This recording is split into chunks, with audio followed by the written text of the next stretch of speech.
Hey YouTube, it's Mandak. Welcome into another haul video. Welcome into haul video number 95, guys. Sorry about the 1 month or 1 week hiatus there. Just didn't have all my stuff here yet to show to you guys, but I do have some stuff here. So again, just wanted to clarify that all the stuff I purchased was in December.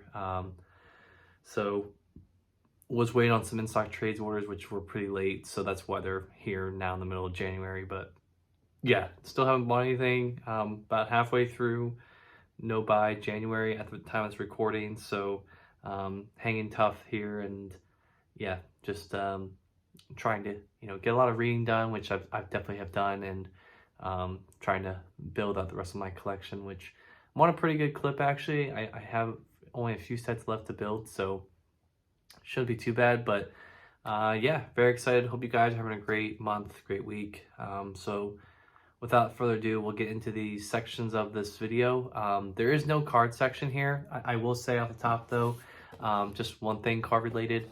I did go ahead and buy another one of these monster card cases, which have the 5 spots here for decks.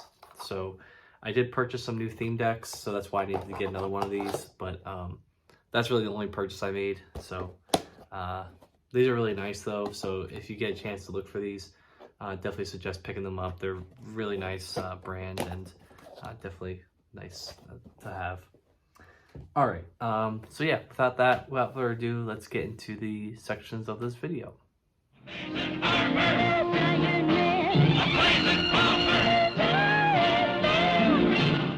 Alright guys, so welcome into the comic section of haul video number 95. So again, like I mentioned, I have a few in-stock trades orders that came in very late, so that's the majority of my stuff. The thing that you saw at the thumbnail actually is a book that my mom found in the attic. So my mom is retired now, and she's actually going through and cleaning up like a lot of the house, and she came across a lot of stuff like kind of related to comics and stuff like that. So she found this issue of Superman for me. It's Superman 174, written by, I guess, Jeff Loeb, or I'm not sure. I'm trying to see who wrote this. Yeah, Jeff Loeb and Steve Lieber as the guest artists. I don't believe I read this, but really cool to have. This is from, November of 2001. So very old issue, I guess in today's world, over 20 years old, right? You can see here the back, the ad is for Capri Sun. So I remember drinking a lot of those when I was little. But yeah, so there's also just some interesting stuff here. There's a Game Boy Advance like thing here for, I don't know what any of these games are. So Fortress, who knows what that is. But anyways, kind of cool to get that. Pretty cool cover too. So, all right. So getting into some of my in-stock trades orders. This one actually just came today. A lot of good stuff here. So the first book I got here was Chew Volume 8. So I only have, I think, 4 more volumes to get. I think I get 9, 10, 11, and 12. So I think at that point I'll be done. I'm not sure though. I think there's 12 volumes. So, but yeah, very excited to hopefully read this one day in its entirety. This collects issues, who knows, let's see if I can find it here. This collects issues 36 through 40. You can see here the back, spine, all the spines are different colors, so very cool to see that. You can see here some of the inside shots as well. Very cool art, I really like that, so great to pick that up. Next book I got here was Lazarus X plus 66. So this, I think, from what I've heard, it's like a bunch of different like short stories, I guess, set in the Lazarus world. It's not continuing the main series.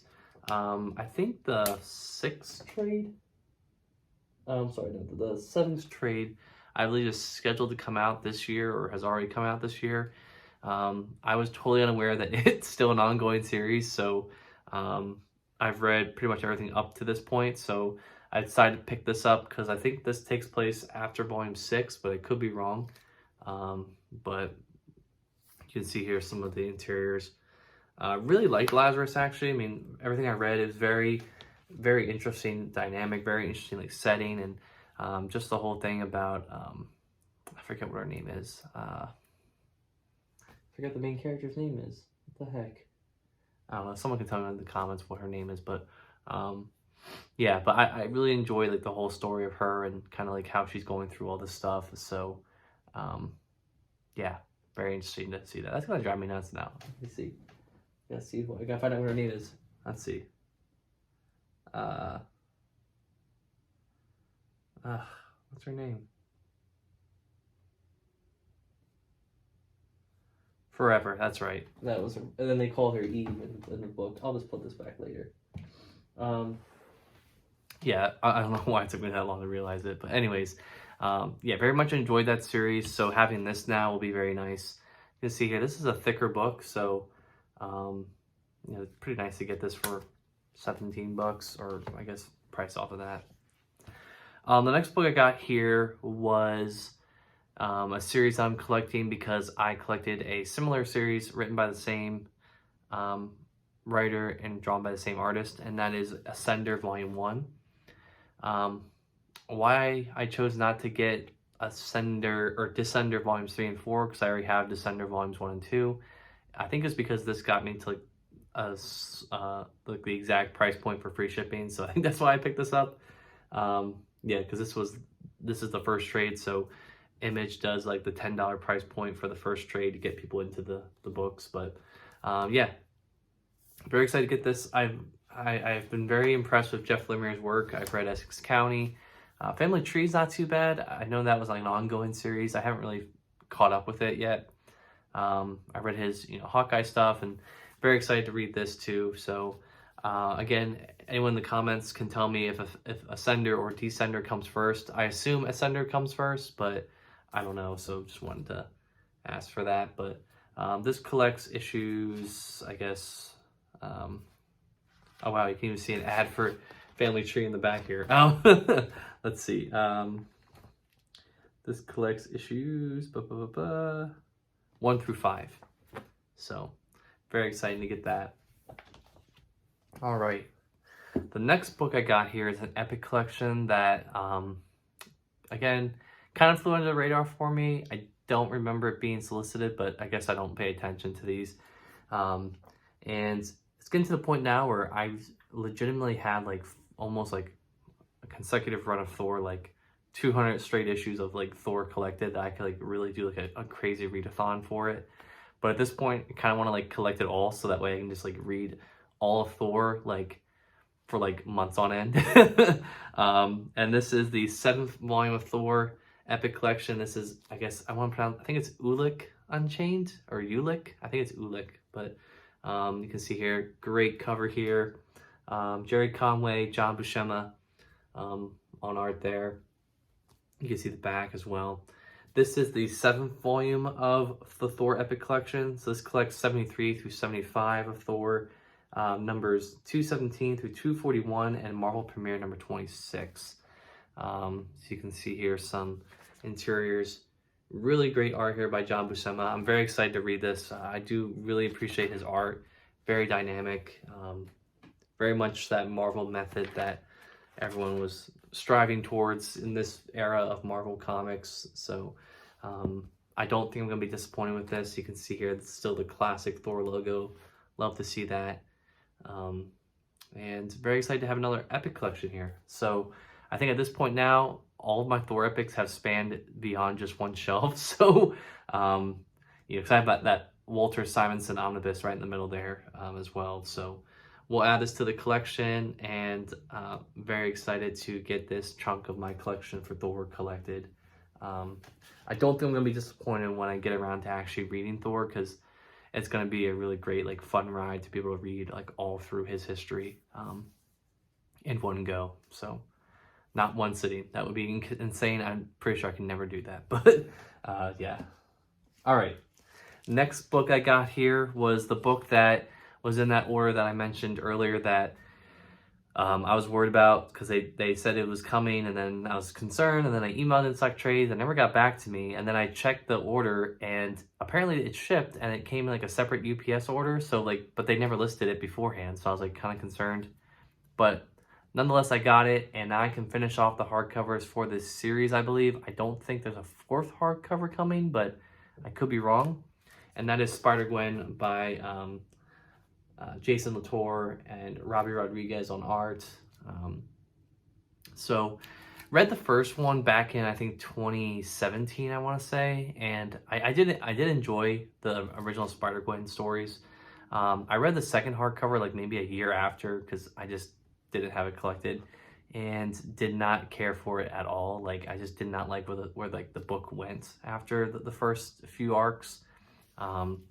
And this one, hopefully this one can sway me back to the character, and looks interesting, right? We have Miles Morales kind of teaming up here. This is, I guess, around the era where like Into the Spider-Verse comes out, so I guess they're kind of capitalizing off of that hype and trying to incorporate the characters into the comics as well. But yeah, I'm gonna give this a read hopefully sometime soon, and hopefully this can kind of convince me to keep reading the character. I think there's a Spider-Gwen book coming out now. I'm not sure. It's either Spider-Gwen or it's called Ghost Spider now. I don't know what they're calling it now, but regardless, I'll give this a read, and it's nice to have all 3 hardcovers now, so really cool to get that. It's funny though, because they're still calling this, like, I guess I should mention that they collect 2015 B, number 16 through 23, so again, that was the year where Secret Wars happened, and the series got launched twice in the same year.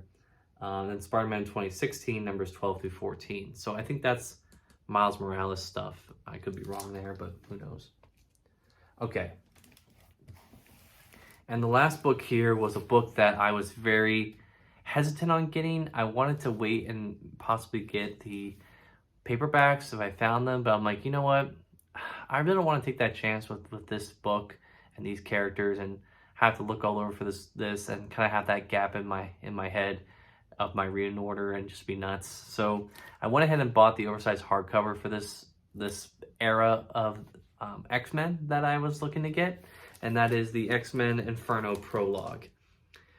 So I skipped out on the Inferno hardcover. My friend was actually looking to upgrade to his Inferno hardcover from his paperback, so he sold me the 2 paperbacks for I think $40 combined, which was less than what I would pay for the actual hardcover, and it collects pretty much the same exact material, I think. So I was like, well, then I'll just do that.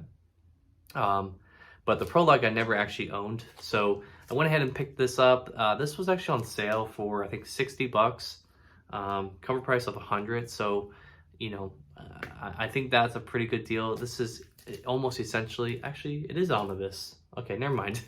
I'm just confused because previously these used to be hardcovers, and now Marvel's calling them omnibus, which rightfully so, right? I mean, this is the size. Some omnibus are smaller than this, but you can see here kind of the side spine there. Very nice. This collects issues 27 through 32 of X Factor. Annual number 3 of that series as well. Uncanny X-Men numbers 228 to 238. New Mutants numbers 62 through 70. Annual number 4 of New Mutants. X-Men Annual number 12. And material from Marvel Age number 4 and Marvel Fanfare number 40. So I do know a little bit about Inferno just from like other books' context and how they explain it. But obviously wanted to get this as part of my collection for X-Men. So in terms of gaps, I don't really have many for like since like the relaunch of the all new, all different X-Men. I think we should hopefully be getting another omnibus solicited hopefully for the next year or so of Uncanny X-Men number 5, and that should take us right up to Mutant Massacre, which I do have collected. So I'm kind of waiting to see if that 5th one comes out before I skip ahead to Mutant Massacre and have to go back and read the other stuff. So I did read the 4th omnibus as soon as I received it, so I made sure I got caught up with that. But it's been a long journey here reading the X-Men, but once that 5th omnibus gets solicited and gets released, I can hopefully read that and then just continue on with my readathon of X-Men stuff. So I'm sticking to it, and hopefully that happens sooner than later. But yeah, so that is my haul. Like I said, not really much to go over here, but I am spending a lot of time reading and catching up this month. I pretty much read all of my 90s comics, or Spider-Man comics. I have currently reading the Todd McFarlane Adjectiveless Spider-Man Omnibus, so very much enjoying that so far. I've read like 5 issues into that, very much enjoying it, but debating whether or not I should get into the Straczynski Spider-Man run after that. I do have the 2 omnibus for that, so I'm tempted to get into that after this, but maybe you guys can let me know in the comments what you want. Do you want me to go and read JMS? Is that a good transition point after that, or should I just read something else and then revisit that at a later date? Who knows, right? But those are my comics for this week, guys. I hope you enjoyed this section of haul video number 95.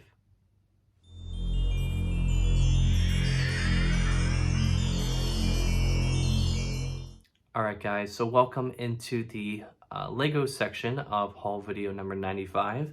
So again, don't have many Lego to go over with you guys here today, but I do have a few sets that I actually purchased again in January, or not January, December, and I'll explain kind of some stories to them as well. But first thing I wanted to highlight actually was I received Lego's catalog, and wow, can't believe this finally happened. I don't know how many times I actually noticed, I realized this is actually addressed to my my girlfriend.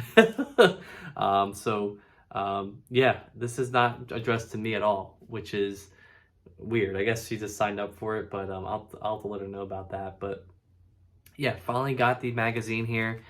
Very much enjoying looking through here and kind of seeing, what the new sets are that are coming out. Obviously not going to go ahead and buy the Emporium, but pretty nice to have that. So just wanted to show that there. The next set I bought here was a set that I actually already own, but I bought it off of Marketplace, and I noticed when I bought it that one of the a lot of the pieces were actually missing, and so I couldn't build one of the components to this set, and that is the New York City architecture set. So the building that was in question that I could not build was actually One World Trade Center. About half the pieces were missing, so I couldn't build it, and it just looked really awkward, like having like the Empire State Building, the Chrysler Building, the Flatiron Building, and the Statue of Liberty. So I think that's what it is. Yeah, Flatiron. So we'll give this a build. This is actually probably one of the I think this is actually one of the oldest architecture sets that is still being sold today by Lego. And I believe another reason why I picked this up was I think it's close to retirement. I don't think it's gonna be around on shelves much longer. So I jumped on it, and the story with this is I actually ordered it before I went away for travel with my girlfriend to see her family in New York, and ironic, right? But it got delivered like the day before I was supposed to head home. We're gonna head home to our apartment, and we come home and the package is not there. So I ordered this from Target.com, and so I had to call them, and they were like trying to question me and like being like, "Did you ask all your neighbors?" And I'm like, "I'm not gonna go knocking on people's doors at like 9 o'clock at night, being like, where's my package?" And so like she reluctantly gave me a refund. I got this set back, free of charge. I didn't have to pay anything extra for a different copy. But yeah, so finally got this, and I'm very excited to get this a full build here now, and actually build this set fully. So yeah, very cool to get that. I do plan to pick up the Singapore set, hopefully sometime this year, but definitely gonna wait until it goes like for 20% off on like Amazon or Target or something. I'm not gonna pay full price for it. I don't think I've ever paid full price for an architecture set. $60 for one is pretty expensive, so I like to wait until they go on sale for like 48, and then I jump on that. So yeah. All right, and then the last set I bought here, again, I decided to jump on this because there's a 20% off sale on Lego.com actually for this set. So wanted to jump on that because very rarely do you see sets go on sale on Lego.com. And I wanted to get it. I went to a Lego store with my girlfriend and her family a couple days before I bought this, and they did not have it. So I kind of wanted to wait until I went there to see if they had it, and then I went online and bought it like 2 days before New Year's. And that is the Lego Adidas Superstar shoe. You can see here the box it comes in, very nice. Looks a lot like a shoe box. Then you open it up and there's the set in there. So you do only get one shoe, which is kind of weird, but I guess in some ways it's all right, you know, whatever. So you can see there the shoe.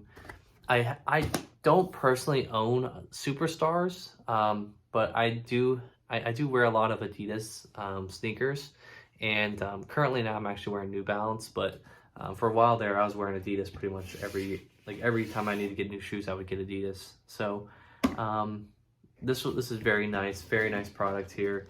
You can see actually the bottom of the box, very cool as well. Looks like it comes with an actual shoelace, so that's pretty neat as well. But really interesting to see Lego like tackle something like this. Like this looks like a really tough project. I mean, trying to capture the shape of a shoe is very tough, and there's no right angles to it. It's very curved and just a lot of different shapes going on in a shoe. So very cool to see that, and definitely will be a nice display piece. It does come with a stand as well, which is a really cool addition as well, because a lot of times with these sets they look weird not displayed. So it's nice to see that Lego's actually incorporating some stands in a lot of these like smaller end sets.